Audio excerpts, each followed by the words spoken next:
to solve the problem.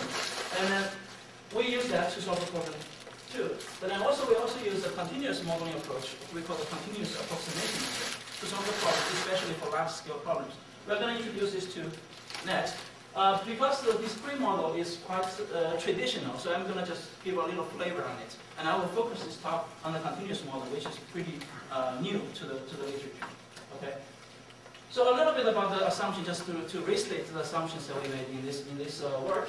So basically, every facility, if we build them, is going to be subject to failure. Okay? Everyone is going to fail. And then, of course, if you put the failure probability to be 0, then it's not going to fail.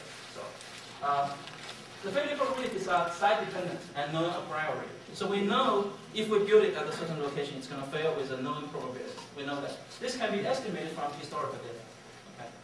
And then, one assumption we make here is that facility failures are independent. So they fail independently of one another. This is a pretty strong assumption in our research. And then some ongoing work we are trying now, I'm trying to relax this assumption. So we allow correlation spatially. Okay, this is going on. But now, let's assume that we have independent failure. Each customer would be assigned to a set of facilities. Once you have the facilities, the customer would be assigned to more than one facility. They will have a primary service facility, and then we also allow them to find some backups. So they will try the sequence of facilities in the order that they are assigned to. So if the primary facility fails, they will try the second backup, the backup, and then they will try the next backup if all the previous ones have failed. Okay. So this is the setup. But what if all the facilities have failed?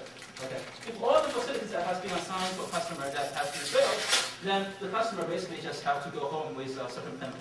Okay. There's no way they can be served. They incur a penalty. Okay. So this is the layout of the problem.